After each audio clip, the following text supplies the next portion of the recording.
Now tuned into the greatest. The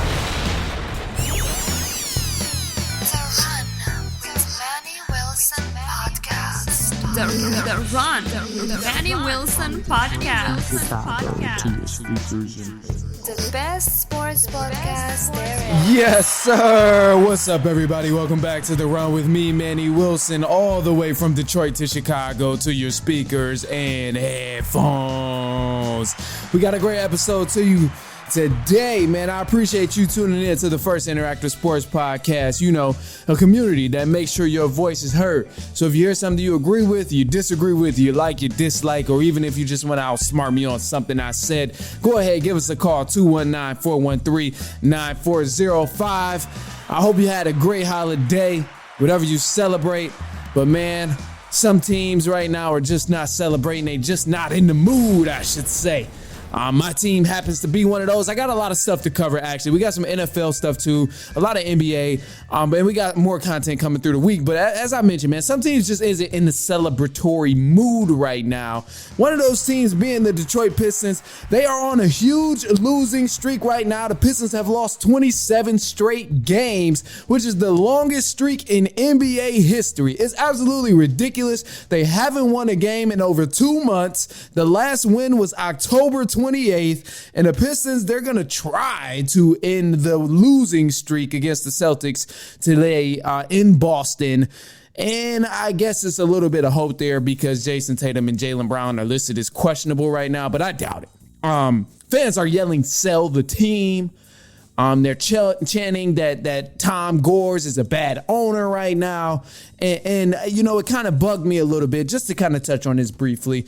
My Pistons, they stink, but it bugged me that Tom Gores, he had a comment on selling the team. He did respond, and he was saying that, no, everything is going right within the community. Everything is going right in every other aspect besides winning games right now.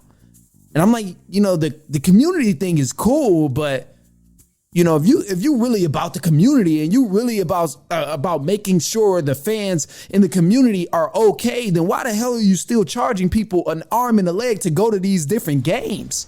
I mean, your team is on a 27-game losing streak. Why isn't courtside tickets less than $100, bruh? Like, people not trying to spend $3,000 to sit courtside and watch their team lose again. Like, it's absolutely ridiculous. And since you love the community so much, fans should be put in seats to watch these games for free, if anything, at this point, bro, because it's ridiculous. This is not cool at all. And what the Pistons may be doing in the community is great. You know, I'm not saying that the things they do and the impact that they bring in the community is not helpful, because I'm sure it is. I'm sure all the business partnerships, the hospital partnerships, the dealership partnerships, the car partnerships, all of those business things are cool. But to your average fan who works a 9 to 5, I promise you they are not really affected by the things you're doing in the community, especially when they got to dig in their wallet and still find the money to come sit at your game that costs over $200 to be in the Raptors when you're not winning. It's insane. I mean, there's no reason to charge people that amount. I remember the last season, this past MLB season, the White Sox, Chicago White Sox out here in Chicago, they were really, really bad. Truth be told, they weren't winning games. I don't know what their losing streak was, but it was no future for their season. They clearly wasn't going into the postseason. They clearly had no direction. There was not much going on with the White Sox up at this point. So what did they do? They ended up giving $1 tickets to any fan who wanted to go, along with free parking. And I kid you not, there was a lot of chatter about, hey, you going to that White Sox game later? You gonna go to that White Sox game? They're giving away $1 tickets. And these were great tickets. You're sitting right behind the mound. These was some good tickets for $1 that they was putting people down. But at least doing something like this and showing fans that you actually care about your organization lets them know that they are heard, lets them know that their opinions and their feelings about the team is at least validated and thought of. But when you just continue to go on about your business and then you respond in a way as an owner saying, no way, I'm selling the team, everything is fine besides winning, that just tells all your fans you don't give a damn. And that's telling all of your people that you really don't care what they think. Like, keep coming to the games, keep spending money, but at the end of the day, I mean, you can have your own opinion. I'm just glad you're there. But here, above all, because that's a completely different story. I don't want to get too much on that. I truly believe the problem with the Pistons right now is bigger than the owner and all of that. I think it's the guy that we ended up paying and making the highest paid coach in NBA history. We've been making a lot of history this year. I put it that way. Pistons have been making a lot of freaking history. We made Manny Williams the highest paid coach. We're breaking losing records. We're doing a lot this season. I mean, damn, I knew we was doing something special, but damn, I didn't think it was going to go in this direction. You get what I'm saying? But ultimately, I think Manny Williams is the issue. I know there was stuff going on with his wife where she was battling cancer and all of that stuff, but ultimately, you as the organization and those in the front office have to be able to handle that situation. You have to be able to give that man enough comfort to say, hey, handle everything you got going on at home, handle your situation with your family, and take a break. We'll have someone fill in the void. That way they can be here full time and handle all of the situations with the team rather than being 50 in and 50 out because you have so much going on off the court. I'm not blaming Monty for that part of being all about his family and taking care of that business. But ultimately, he clearly is not all in on the team. And damn, the Pistons need it right now. It ain't the talent issue. It's the inconsistency within the rotations. It's the inconsistency in leadership, not just on the floor, but above. This is part of the issue of why we've lost 27 games. It's not the talent issue. A lot of people want to quickly jump to, the Pistons have lost 28 games in a row because they don't have the talent. They need to make trades. No, that's not necessarily the issue. We're far more talented than a lot of other teams in this league right now, and they haven't lost 28 games straight. We're better than the Hornets. We're better than these injured teams on a nightly basis that are still winning games. But yeah, we can't close it. And it's a leadership issue. When you lose 28 games in a row, that's not all on the players. That blame goes around to every person in that organization, starting from the owner. Yes, he has some cleaning up to do and some things he needs to fix, going all the way down to the last person on the bench who doesn't even play. So everybody gets a little bit of that blame, but that's just a little bit of that right there, man, with the Detroit Pistons. They got to get it together ultimately. I hate that they've been stinking it up like this, but I mean, it happens. Cavs, they lost. They went on their winning streak that we broke their history. They had 26 games, and I think it was Philly after that. But man, it's ultimately going to damage guys if you continue to be inconsistent in your rotations and in your play, because you got some great players with a lot of talent on the team, but it's going to kill their confidence. You give them 20 minutes one night and then 6 minutes the next night. Like that's not cool, man. That's not cool. They got to figure that out, and they really got to buckle down on that. But look, let's move on because there's other things that I wanted to touch on. All right, so just a little food for thought, man. I was over the weekend, over the holidays, I was having a conversation with my uncle, and he was kind of putting me on game, man. He was like, hey, nephew, the NBA might be in trouble. This is as we watching the Christmas games. He's like, the NBA might be in trouble. I'm like, what are you talking about, man? They in good shape. They got a lot of young talent. Brunson dropping his 40, Luka dropping his 50 piece, all that. What do you mean by that? And he's like, yeah, that's cool and all, but the NBA really ain't got a face of the league right now. And then as I heard that, I'm kind of thinking, I'm like, damn, you know what? You actually really, really right about that, Unc. And just in case you haven't noticed, because it kind of took me some time too, but anybody we've loved and we've watched run this past decade is almost on their way out, man. Like the KDs, the LeBron, the Steph Currys, Harden, all those boys is pretty much on their back end of their career. Like it's only so much more we gonna watch of them play basketball. And even though they're still talented, they're still doing their thing, they're not really gonna dominate the league anymore. They're not really the face of the NBA anymore. And a lot of guys now, what I'm noticing within the young talent, everybody's a good guy. Like everybody is liked by everybody, every fan base. There's no hatred going around for any young stars that's in the league right now. They haven't disappointed a large amount of fans by winning too much or being too good.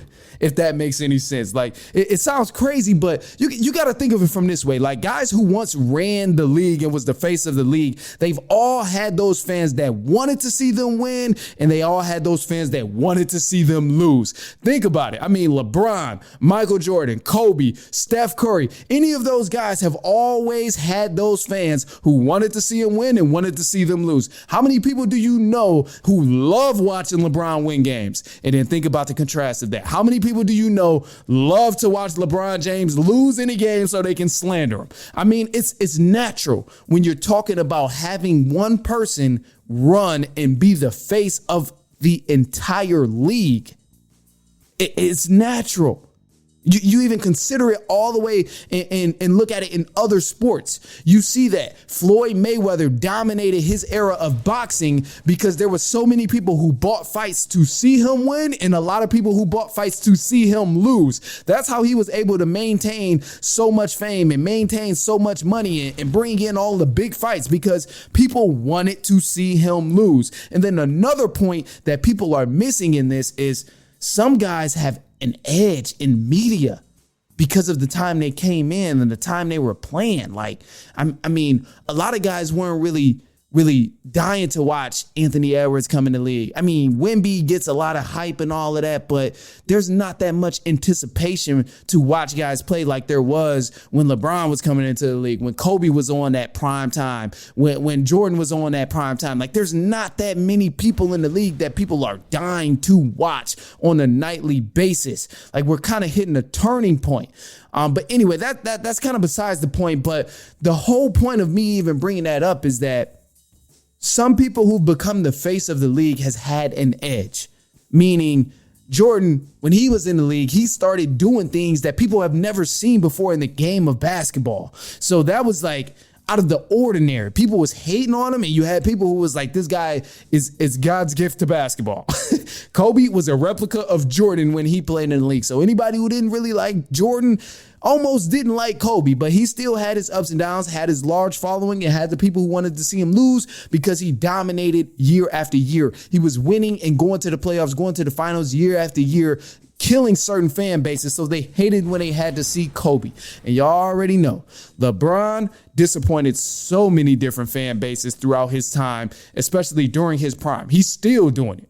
But another thing that helped LeBron was that when he came into the league, people immediately say he was better than Mike. They said he was better than Jordan. And that disappointed a lot of people because you had a lot of fans that was immediately hoping that he'd fail because of that. Even Steph Curry, when you look at it in that situation, saying he's the best player, the best shooter in basketball to ever touch a basketball. There's just certain things that these guys who are the face of the league has had that's different from every other guy who's ever played in this game. Those things steer people in the right direction. Right now, we kind of see a transition of the tall, lanky, mobile type of guys being 7 foot, being able to casually dribble and shoot the ball, bring the ball up court. But no one has gotten to that point where they're really, really dominating because they're liked by every single person right now. So it'll be interesting to see what happens when Bron, Kyrie, Steph, and all of those guys retire out of the league. But ultimately, right now, the NBA ain't got the face of the league. And that's not necessarily a bad thing. Like, it is okay that there's no face of the league right now. And I think ultimately down the line, it'll develop. But just as of right now, the NBA does not have a face of the league. It's just a lot of good basketball players. And if someone continues to dominate, then maybe it'll pop up. Maybe that person will show up. But as of right now, it's no face of the league. But anyway, look, man, if you heard something you agree with, you disagree with, you like, you dislike, or maybe you just want to outsmart me, maybe you think there is a face of the league right now, go ahead, shoot me a call, 219-413-9405. We'll play your take back on our next episode. But look, anyway, we got some news for the run. The time ain't over. We got some Baltimore Ravens topics. You know I got to go in with my guy Lamar Jackson and talk about some of these NFL matchups and the matchups that happened and all of that stuff. So stay tuned. It's only halftime. We got some news for the run. We'll be right back. It's halftime.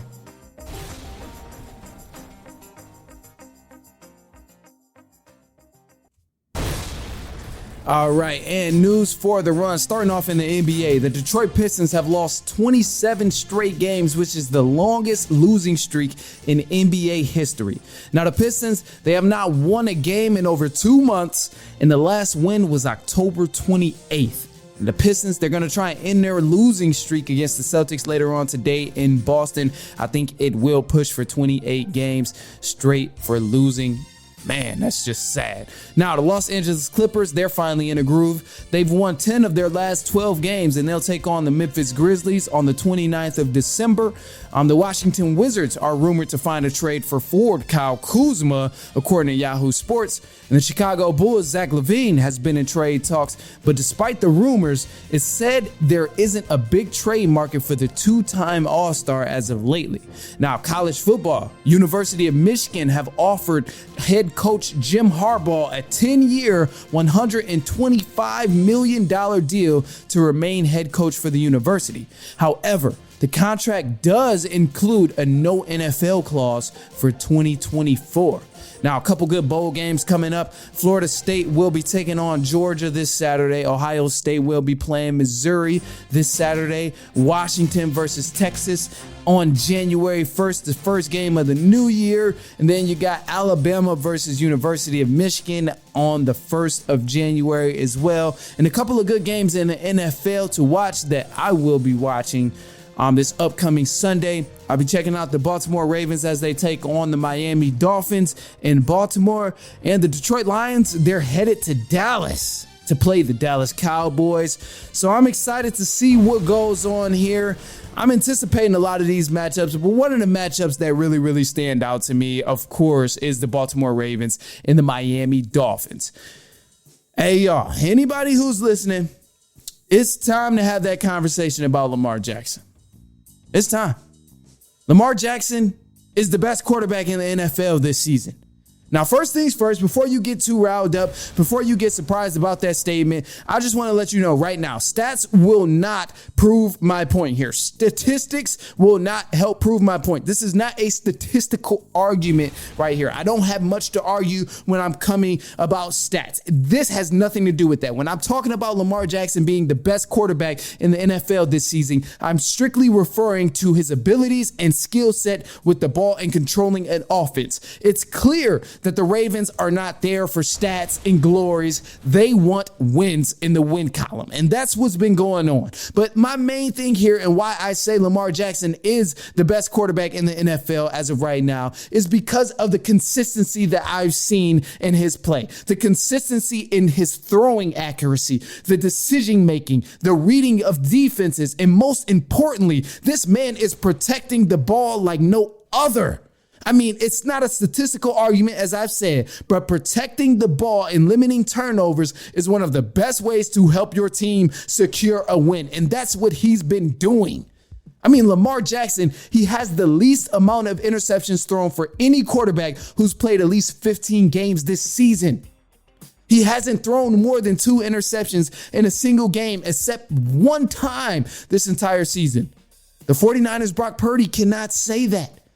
Dak Prescott cannot say that. Chiefs Pat Mahomes cannot say that. Eagles Jalen Hurts cannot say that. Tua Tagovailoa cannot say that. Lamar Jackson is consistently consistent in protecting the ball game after game, and this is helping his team win ball games night after night on a weekly basis, I should say. But another thing too to consider here, and the reason why I say Lamar Jackson is the best quarterback in football right now, is because alongside his consistency, his decision making is sharp.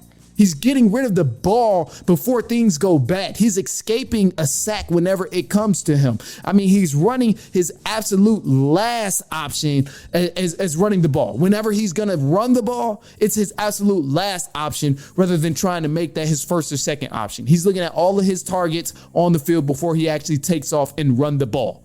No one escapes sacks like Lamar Jackson, and as calm as he doesn't panic when he's in the pocket. He doesn't panic when he's outside of the pocket. That man is cool, calm, and collected at all stages. If he's going to get sacked, he takes the sack. I mean, as simple as that. He's not going to force anything. He's not going to force a penalty. He's not going to force a fumble. He's simply going to remain calm and take the sack. Next play it is. We messed up, but let's get back to it. And that's something that I've loved, that I've seen improve over the course of time with Lamar Jackson, is that ability to remain calm in the pocket whenever things go bad. And his throws, in terms of his passes, I mean, have you watched the game? Like, man, his throws on the run has been impeccable. In the pocket, unbelievable. His crossbody throws that people assumed only Patrick Mahomes could do, unbelievable. This man has been balling out of his mind, and it's clear to me that he is the favorite for MVP. A lot of people slept on him because they didn't see what he could really do. They weren't really watching games. They were beating teams by a good margin, so they weren't really paying attention to him.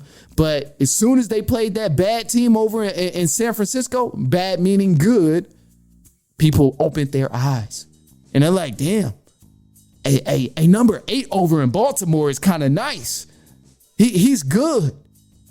So I'm just telling you right now, Lamar Jackson is the best quarterback in football this season, and he is the best quarterback. So it's time to have that conversation.